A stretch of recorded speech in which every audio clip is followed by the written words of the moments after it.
All right, good morning. We're going to get ourselves set up on our live.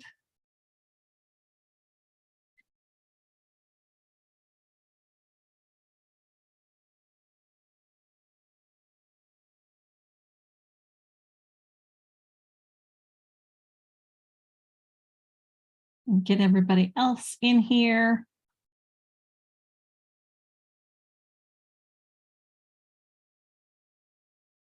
And that way we can talk about today's topic.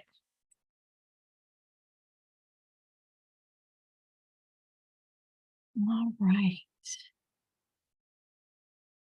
So we get connected to Facebook. Hope everybody's had a wonderful week. Okay.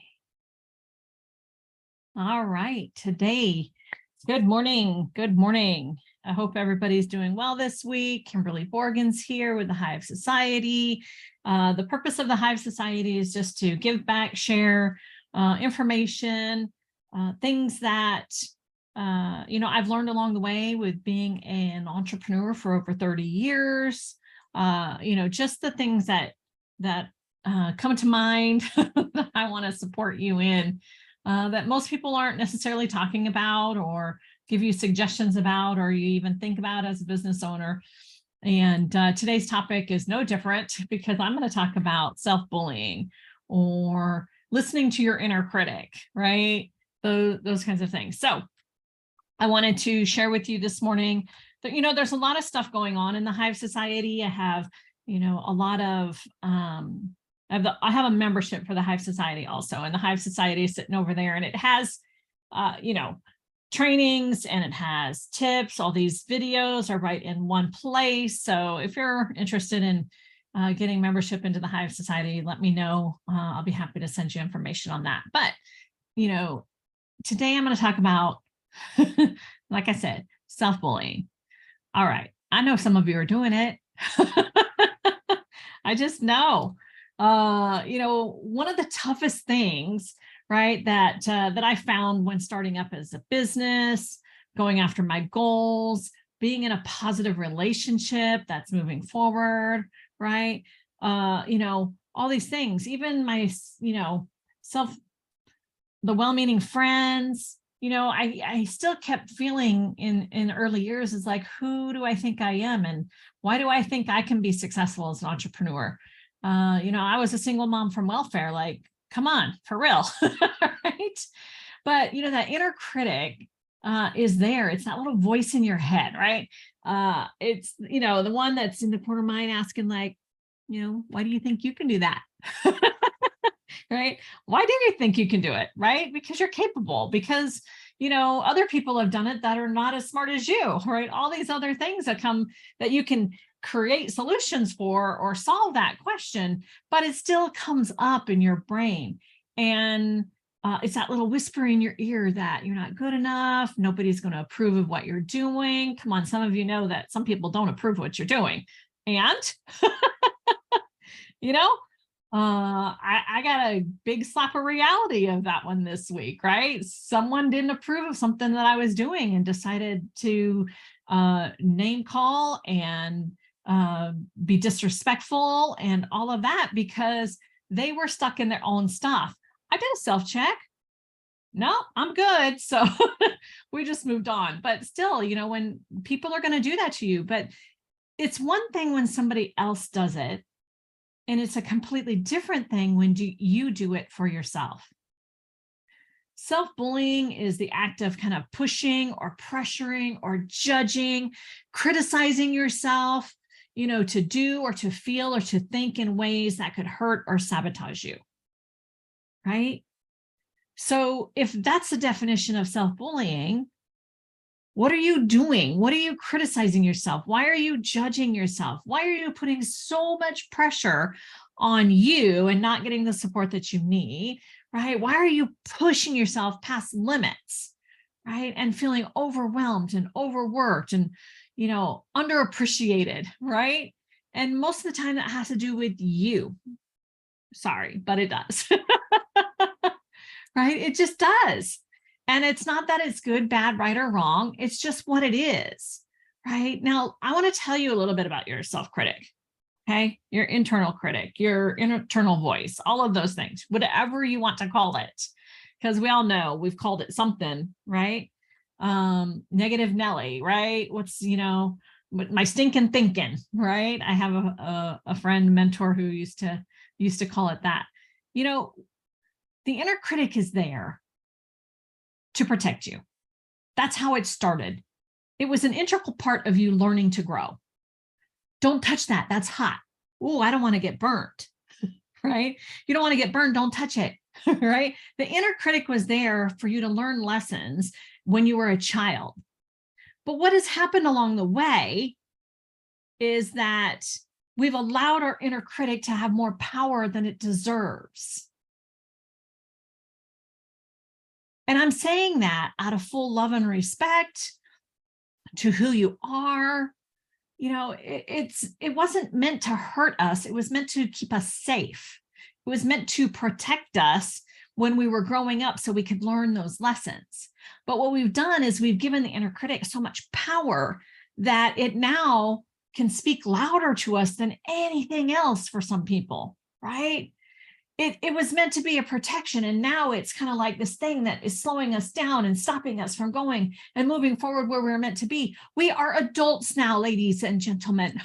We are adults, and our inner critic is not meant to do anything but for you to do a self-check to make sure you're safe. That's it, right? So think about that inner critic. It's not out to get you. It really is out there to protect you. Think about that for a second. But if you give it too much power and you let it talk negative to you, then it absolutely can create that harm. It can create the damage. You could create a lot of, self-inflicted pain. Right? So what I want you to do is I want you to understand where the inner critic comes from, because without understanding it, sometimes a lot of people just don't know what to do with it, right? They just listen to it. They knock themselves down. They stop themselves from doing the things that they're meant to be doing. They stop what brings them joy and love and compassion and share it out in the world because they're afraid of rejection and the judgment. And could this be wrong? And could this be right? And, what will my parents think? Right? Look, I got caught up in that one for a long time. What are my parents going to think? What am my mom going to say? What is my dad going to say? No one they want to reject me at this point, or, whatever, it really wasn't any of that. It was really about me. Okay. So what I want to do is I want to help you to protect yourself from hurting yourself, because the inner critic is not meant to harm you. It was meant to protect you and to keep you safe. And now it might be time to tell your inner critic that you're an adult. You're an adult now, and you can handle the decisions that you're facing.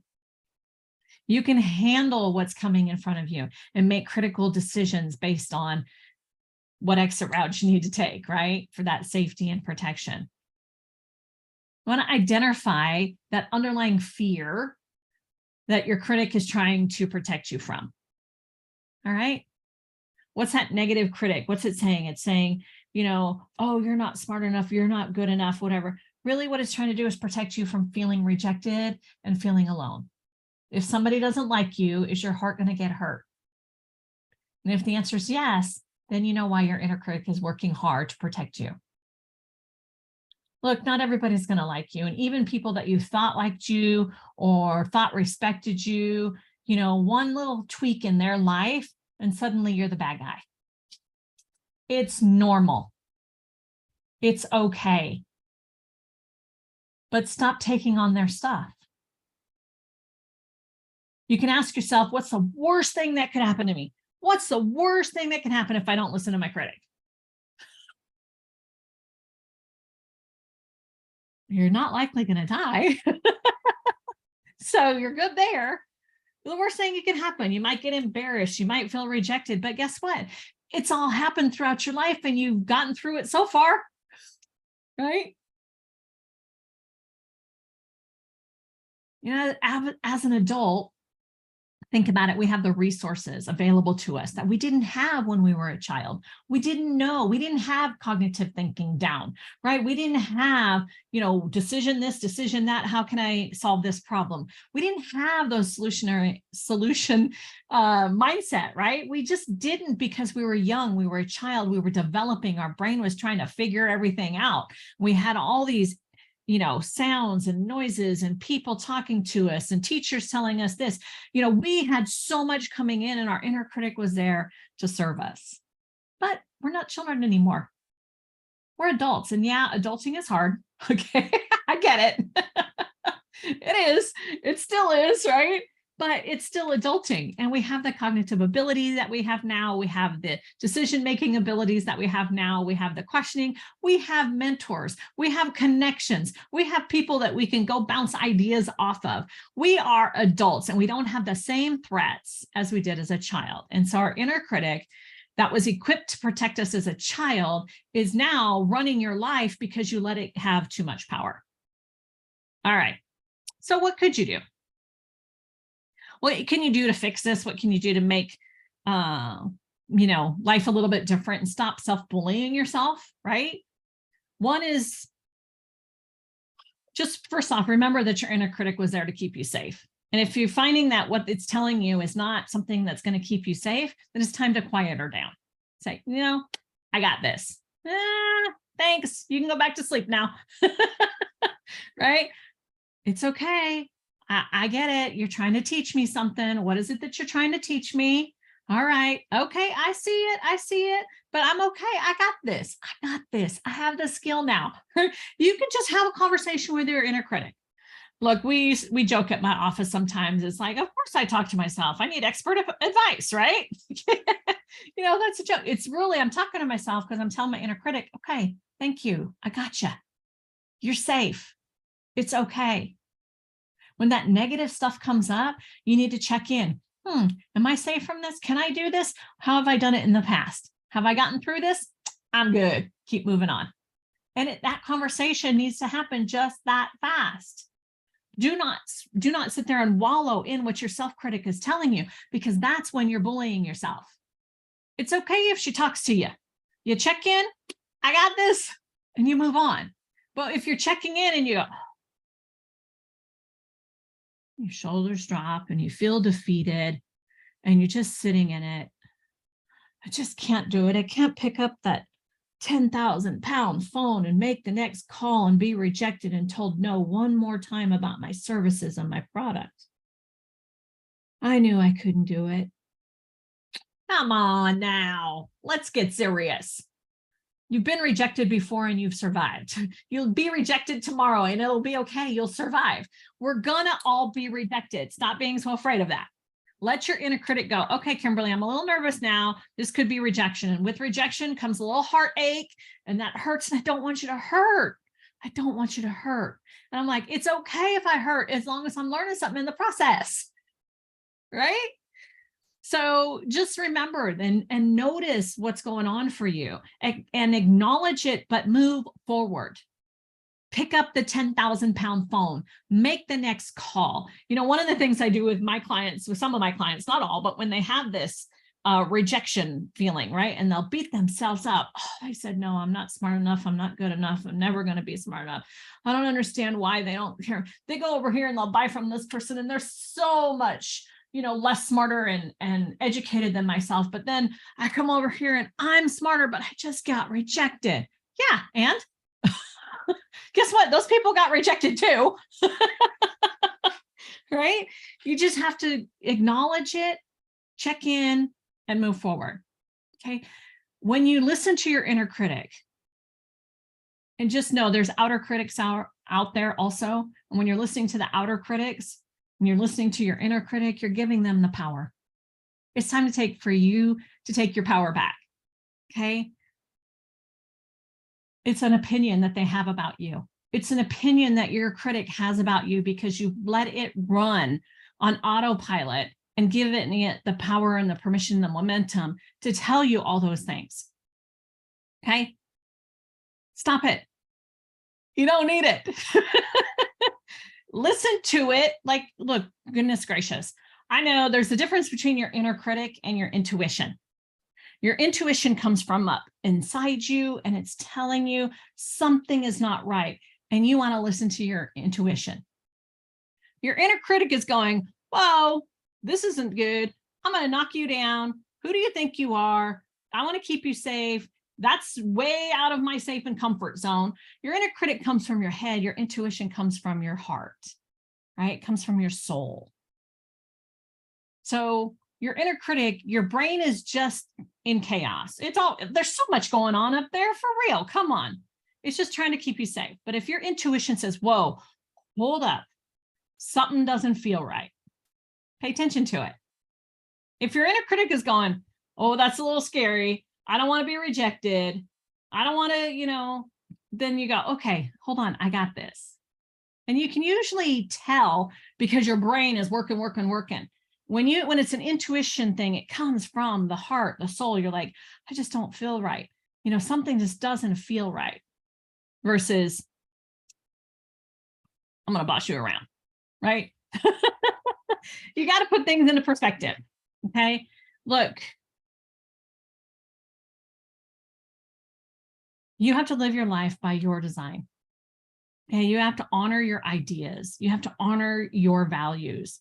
You have to break away from the defeating thoughts of your inner critic. They were there to protect you when you couldn't handle it.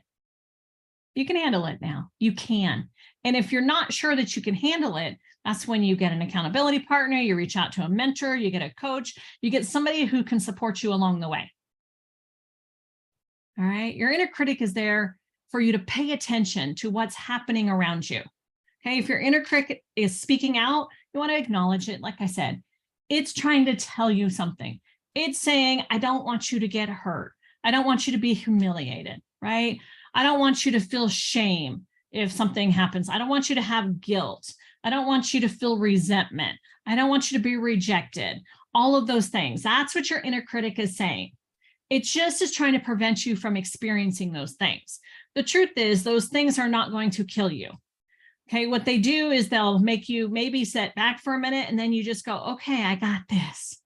You reach out to some girlfriends, you reach out to some, hey, you know what, this just happened and I got to do a self-check, right? But that's where you get to, like I said, it's where you get to stop and take a look. Then you acknowledge it. Then you'd make some things from that. So real quick, I'm going to give you just a few quick steps. I have like 5 steps for your inner critic to acknowledge it, get the support that you need from it, get it out of the way from stop kicking your butt, right? And preventing you from doing it, what exactly you need to do. All right. So the first one is, number 1 is recognize. Recognize and notice what your critic is saying. Recognize and notice when your critic is most active. Is it when you're alone? Right? Is it when you're getting ready to take a risky step, when you're trying to stretch yourself? Is your inner critic becoming alive most when you're with other people? Is there a specific time of day, any particular events, all the things around life? Notice and recognize when your inner critic is most active, because that might be a clue. Okay. Number 2, refrain, right? Refrain from giving your inner critic all the power. Stop the automatic tendency to believe your critic's message. See, that's a big piece. Stop believing the message. We have to believe, a lot of times when the inner critic gets going, we start believing the message. And really what I want you to do is say, hey, what's going on? And your critic is really saying, help, I'm feeling a little scared. What's going on? Right? Take control of your thoughts. Let it know that you got this. So refrain from that, buying into the automatic tendency and believing in your inner critic. Number 3, refrain, right? Whoops, I'm sorry. Number 3 is reframe. I said refrain again. Reframe. Find the small pieces, right, that are the truth that's in the inner critic. See, the inner critic is telling you something. There's a small piece of truth in it. I'm afraid you're going to get hurt if you do blank. I'm afraid you're going to be rejected if you do blank.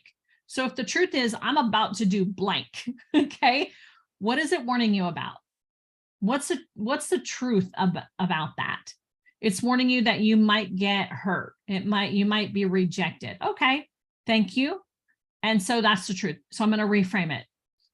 I will, instead of get rejected, is some of the people will accept what I have to say. Or this person isn't rejecting me, they're rejecting my opportunity. You see how you can reframe all of that. Number 4 is retrain. Retrain your inner critic. Teach it how to be a helpful advisor instead of a critic. Okay, it's meant to be nurturing. It's meant to help you.